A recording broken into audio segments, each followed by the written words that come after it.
The Nightingale. In China, where the Chinese live, even the emperor is Chinese, as you may well know. Now, what I'm about to tell you happened many years ago. Well, for this very reason, it is more important to tell you that you should hear the story before it is forgotten. The emperor's palace was the most magnificent mansion in the world. It was made entirely of fine porcelain, but so very costly and fragile that it was dangerous to even touch it.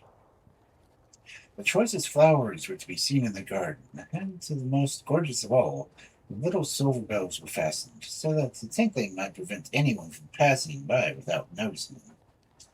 Everything in the emperor's garden was most cleverly arranged, and it extended so far that even the gardener did not know where it ended. Whoever walked beyond it, however, came to a beautiful wood with very high trees and deep lakes, and that wood extended as far as a wide blue ocean. Large vessels could sail close enough under the branches, and among the branches dwelt a nightingale, who sang so sweetly that even the poor fishermen, who had so much else to do, would stand still and listen to her song. How beautifully the bird sings, they would say, but then he had to attend to his work and forget the bird. Yet the following night, if the nightingale sang again and the fisherman heard it again, he would exclaim, "How beautiful!"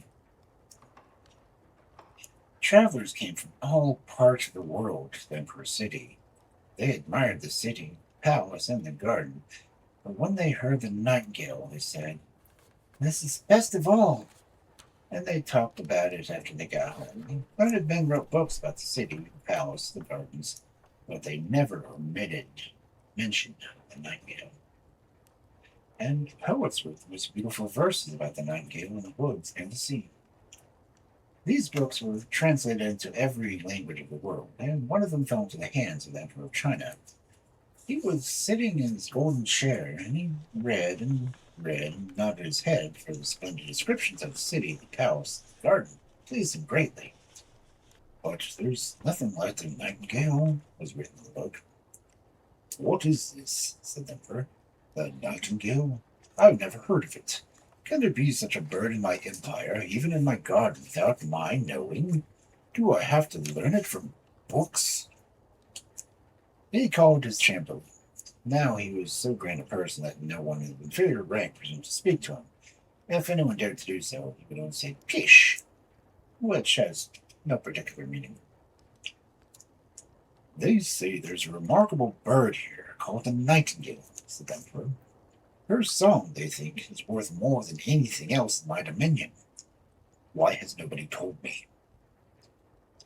"I have never heard any mention of her," said the chamberlain. "She has never been presented at court." "I wish you to come and sing before me this evening," said the Emperor. "The whole world seems to know what I have, and I do not know it myself." "I have never heard any mention of her," repeated the chamberlain, "but I shall find her." "But where is she to be found?" The chamberlain ran up one flight of stairs and down another, through halls, through passages. No one he met ever heard so much of the nightingale. So the chamberlain returned to the emperor and said that the nightingale was a figment of the book writer's imagination. "Your Imperial Majesty must not believe all that is written in books. Much of them is pure invention, belongs to the realm of black magic." "But the book in which I have read it," returned the emperor, "has been sent to me by the high and mighty Emperor of Japan, and therefore it cannot be true. I wish to hear the nightingale. She must be here this evening. If not, the whole court will be flogged after supper." "Sing, sing," said the chamberlain, and ran against the stairs and down, through the hallways and through the passages. Half the courtiers ran with him, for no one who would have relinquished a flogging after supper. They all asked about the wonderful nightingale, whom the whole world talked of, and whom nobody at the court knew. At last they asked a poor little girl in the scullery, who said, "Oh, the nightingale. Yes, I know her very well. Oh, she can sing. Every evening I carry the leftovers to my sick mother who lives by the shore. When I walk back and stay to rest a little in the wood, I hear the nightingale sing. It is so beautiful and makes the tears rush into my eyes. It is just as if my mother were kissing me. Little scullery maid, said the Chamberlain, I shall get you to reserve an appointment in the kitchen, together with permission to see His Majesty the Emperor dine, and if you conduct us to the Nightingale who is commanded to sing at the court this evening. So they went to the wood where the Nightingale used to sing. Nearly half the court went them, and while they were on their way, a cow began to low. That's her, said one of the court pages. Now we've got her. It is certainly the extraordinary voice is so small and animal, but you've heard her somewhere before. No, those are cows you hear lowing, said the scullery maid. We are still far from the place. The frogs were now croaking in the pond. Oh, that's wonderful, said the famous court preacher. Now I hear her. It sounds just like small church bells. No, those are frogs, said the little scullery maid. But now I think we shall hear her soon. Then the Nightingale began to sing. That's her, said the little scullery maid. Listen, she is sitting up there. And she pointed to the little gray bird up in the branch of the tree. Can it be possible, said the Chamberlain. I should never have thought so. How plain she looks. She seems to have lost her color at the sight of so many distinguished people. Little Nightingale, called the scullery maid, our gracious Emperor wishes you to sing to him some. With greatest delight, said the Nightingale, and she sang quite delightfully. It sounds like glass bells, said the Chamberlain. And look at her little throat, how it moves. It is surprising that we should never have heard of her before. She will be a great success at the court. Shall I sing again to the Emperor? Asked the Nightingale, because she thought the Emperor was among the audience. Most excellent Nightingale, said the Chamberlain. I have a great honor to invite you to a court festival, which is to be taking place this evening, when His Royal Majesty will doubtless be enchanted by your delightful song. My song would sound far better among the green trees, said the Nightingale. However, she followed them willingly when she heard the Emperor wished it. There was a general cleaning and polishing of the imperial palace. The walls and the floors, which were all porcelain, glittered with 1,000 gold lamps. The loveliest flowers with the merriest tinkling bells were placed all around the passages, people running to and fro excitedly, which caused all the bells to ring, and there was such a din that nobody could hear themselves speak. In the middle of the grand hall where the Emperor had his throne, a gold perch was erected on which the Nightingale was to sit. The whole court was present, and the little scullery maid, who had now been given the rank of the imperial court cook, received permission to stand behind the big folding door leading into the hall. Everybody wore his best clothes, and all eyes were fixed upon the little gray bird to whom the Emperor now nodded benignly as to signal her to begin.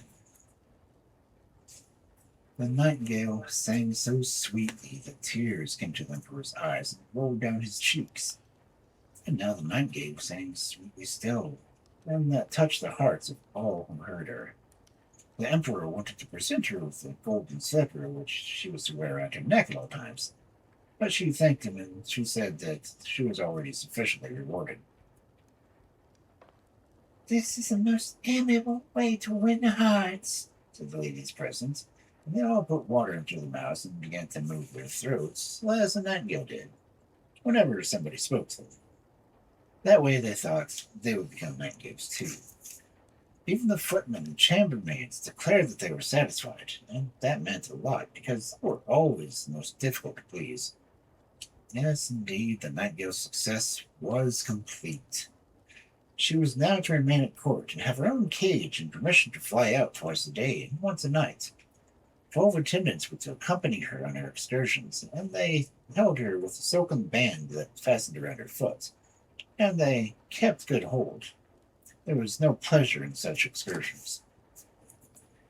All the city was talking of the wonderful bird, and when two people met one night, they would say night, and the other would say gale, and they sighed and understood each other. 11 newborn babies were named Nightingale, but so far all they could do is cry. One day a large parcel arrived for the emperor at the palace, on which was written Nightingale. "We have another new book about our famous bird," said the emperor. However, it was not a book. It was a small piece of machinery, carefully packed in a box. An artificial nightingale, which was intended to look like a living one.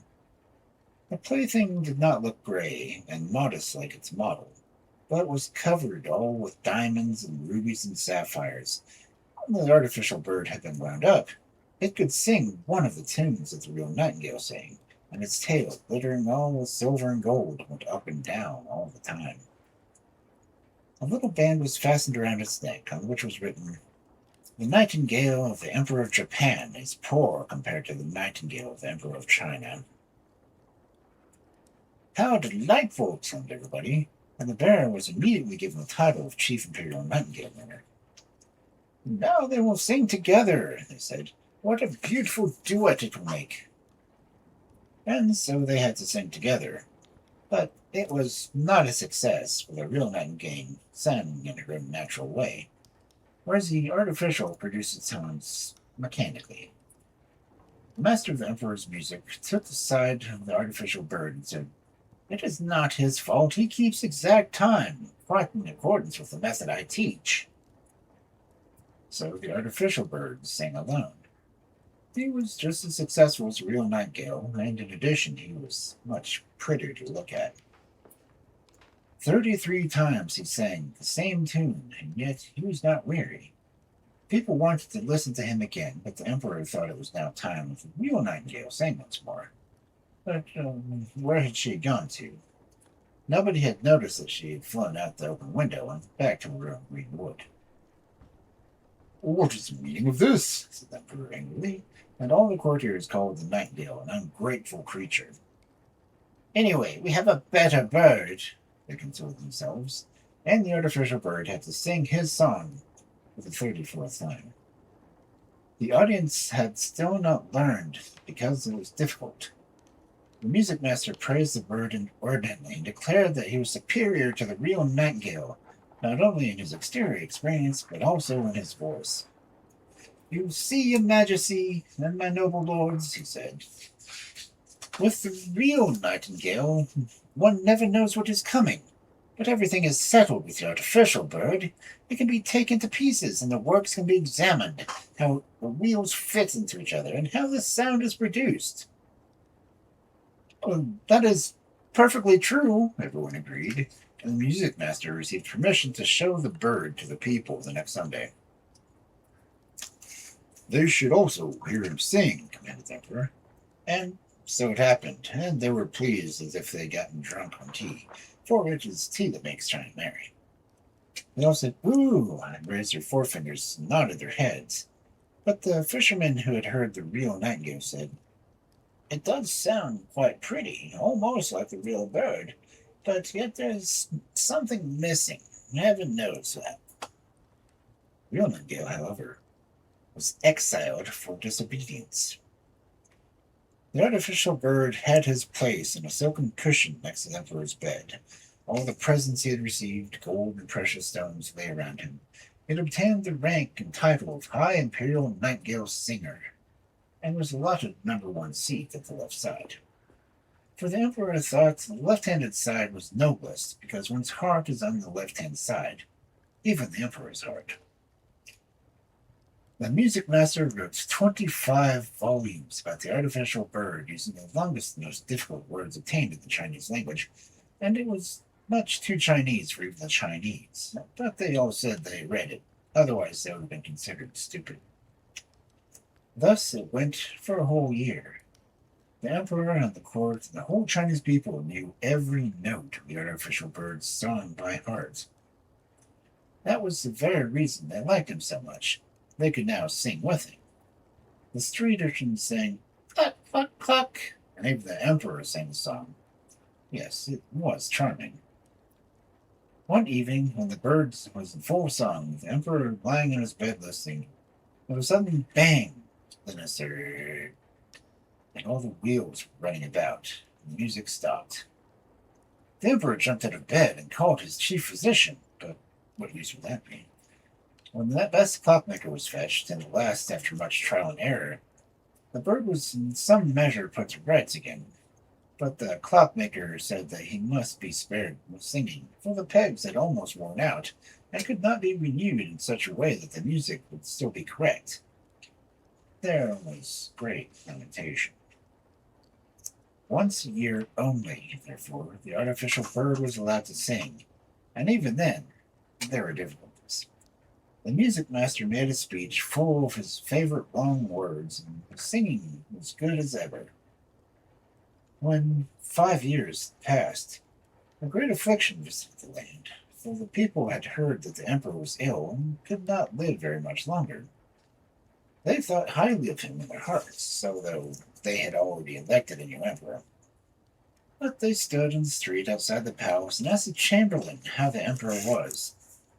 Pish, he said, and shook his head.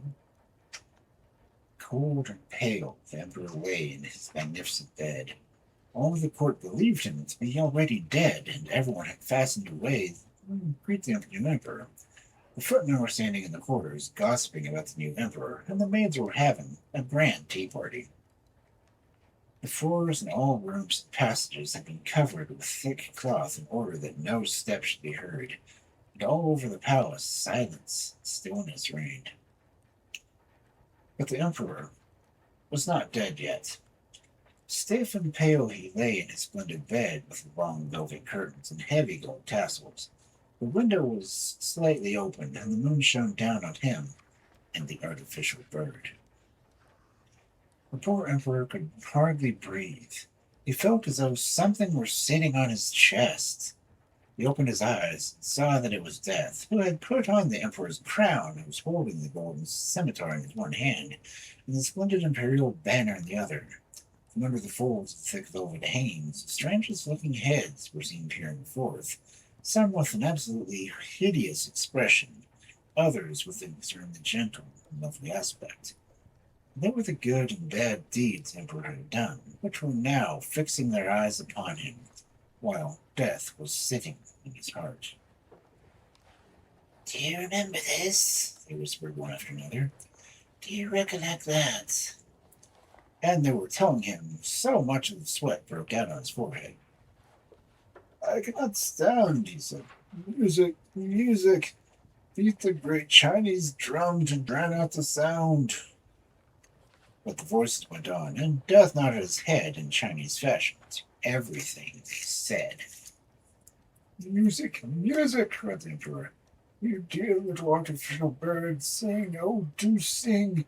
I have given you gold and precious stones. I've even hung my gold slipper around your neck. Sing, do please sing. But the bird was silent.